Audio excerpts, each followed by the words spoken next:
You have probably asked yourself this question more times than you want to admit. If God truly intended this person to be part of your future, why did they disappear the way they did? Why did they become distant? Why did they seem emotionally unavailable when everything inside you felt like there was something deeper happening? And here's the harder question. If they really mattered to your story, why has God been so silent about what happened to them? Most people assume silence means nothing is happening, but Scripture tells a very different story. In Isaiah 64:4, it says, God acts on behalf of those who wait for him. Notice something. It does not say God only works when you can see it.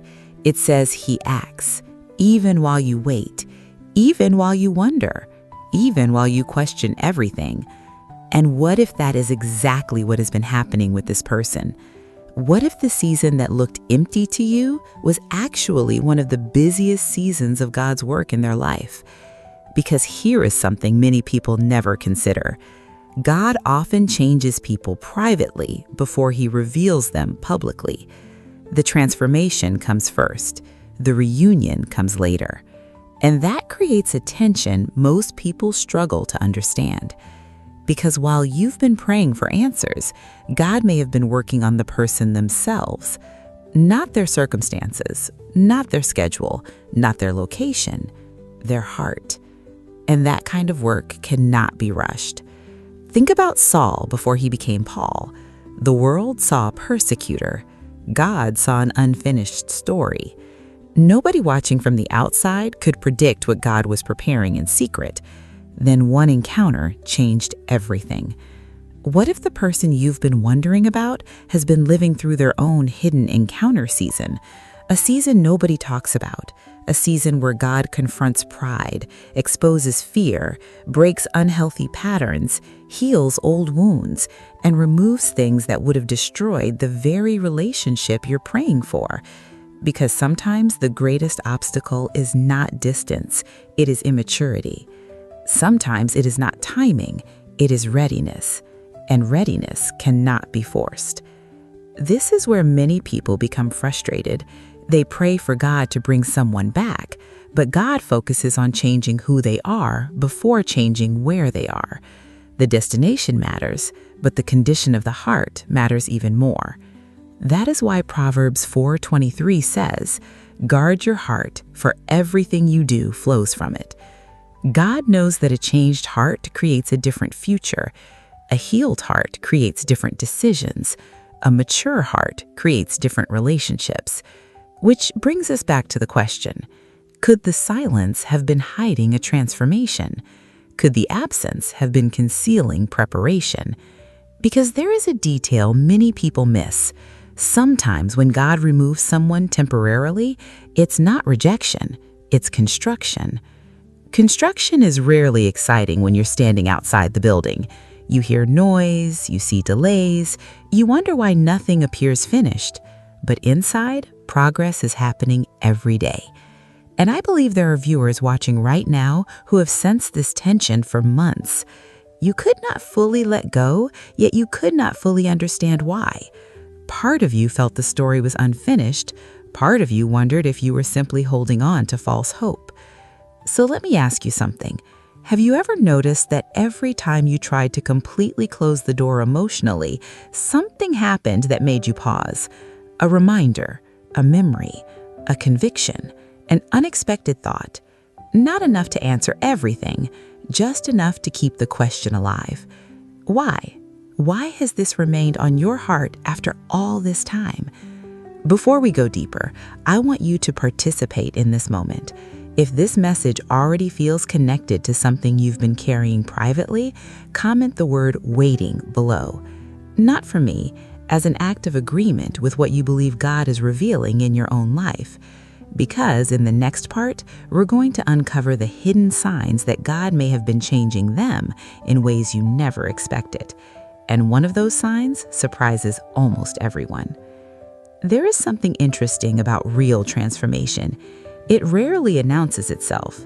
Most people imagine change as something dramatic, a sudden breakthrough, a public declaration, an obvious shift everyone can see. But when God changes a person, the deepest work often happens where nobody is looking. That is why when people finally return, they sometimes feel familiar and unfamiliar at the same time. They look the same, they sound the same, yet something about them feels different. And the reason is simple. God was working in places nobody else had access to. Think about Jacob. For years, he relied on manipulation and control. Then came the night he wrestled with God. When the struggle ended, he walked away differently. Not because his appearance changed, because his identity changed. And identity changes everything. Now, here's where this becomes personal. The reason some separations last longer than expected is because God is not interested in surface adjustments. He's interested in root-level transformation. Roots are hidden. Nobody applauds root growth. Nobody celebrates what they can't see. Yet roots determine everything that eventually becomes visible. And I believe this is where many viewers misunderstand what God has been doing. You've been measuring progress by visible movement. God has been measuring progress by internal maturity. Those are not always the same thing. A person can move closer physically while remaining emotionally unavailable. They can communicate more while still carrying the same unhealthy patterns. They can return without being ready. God knows that, which is why His preparation often takes longer than people expect. But there's another layer, and this is where things become even more interesting. Sometimes the very delay that frustrates you is also frustrating them.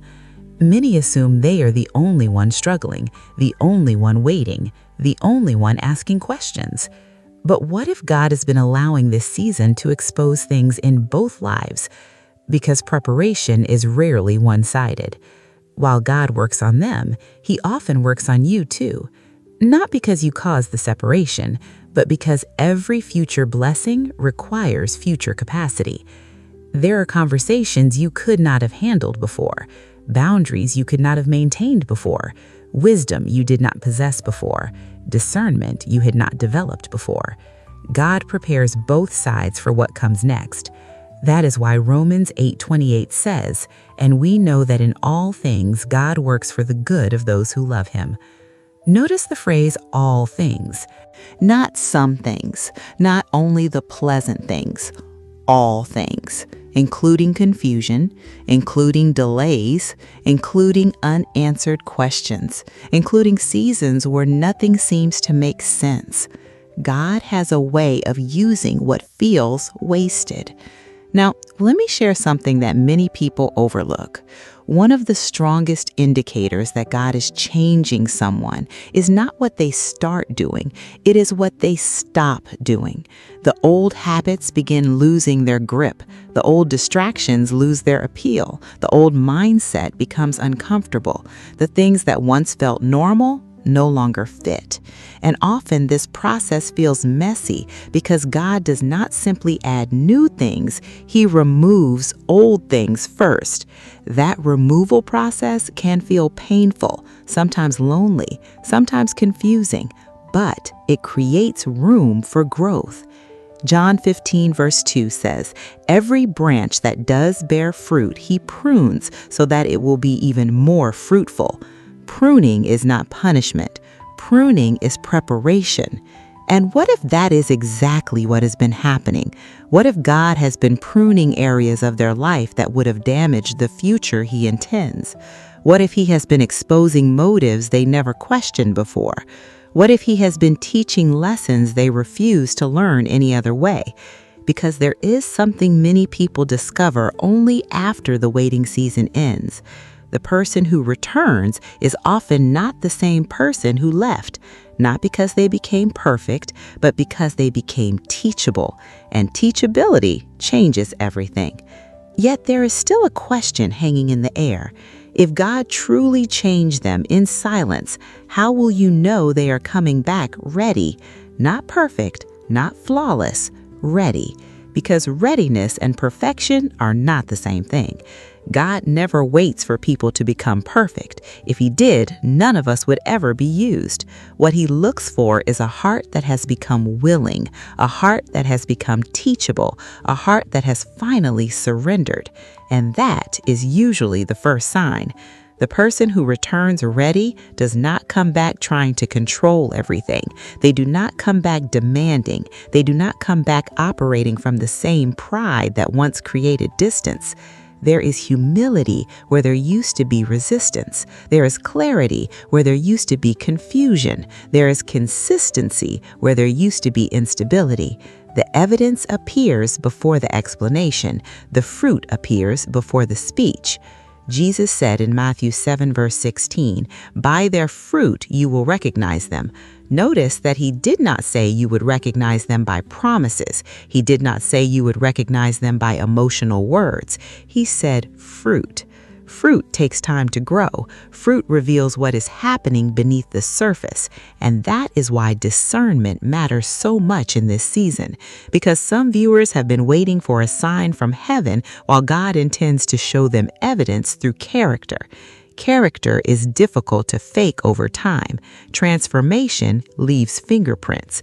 You begin noticing responsibility where there was once avoidance, honesty where there was once hiding, effort where there was once passivity, peace where there was once chaos.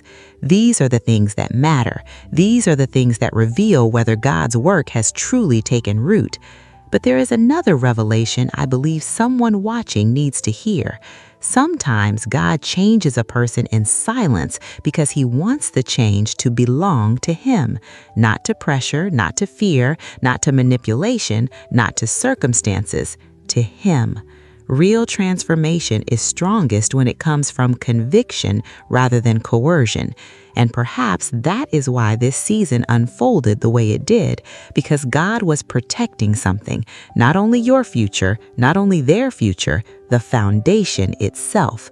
Psalm 127 verse 1 says, "Unless the Lord builds the house, the builders labor in vain."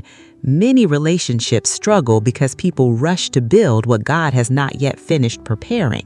But when God becomes the architect, the process looks different. Slower sometimes, more mysterious, more frustrating, yet far stronger. Looking back one day, you may realize that what felt like delay was actually protection. What felt like silence was actually preparation. What felt like absence was actually construction.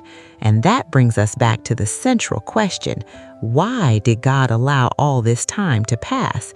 Because the goal was never simply bringing them back. The goal was bringing them back ready. There is a difference, a huge difference. One creates another cycle, the other creates a new beginning. And if God has truly been working in this situation, the return will not be built on old confusion. It will be built on greater wisdom, greater maturity, greater clarity, greater alignment with his purpose. Now, I need to say something important. Your peace cannot depend on what another person chooses. Your hope must remain anchored in God first. The greatest victory is not that someone comes back. The greatest victory is that you remain secure in God's hands, regardless of the outcome.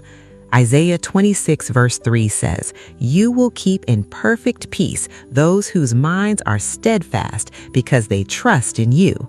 That peace is your foundation. That peace is your protection. That peace is your strength while you wait.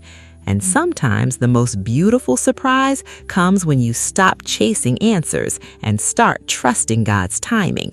Because while you were focused on the calendar, God was focused on preparation. While you were watching the door, God was working on the heart. While you were asking when, God was shaping who. And when God's preparation reaches completion, things can move far faster than anyone expected. The same God who works slowly can move suddenly. The same God who works quietly can reveal openly. The same God who seemed silent can suddenly make his purpose unmistakably clear.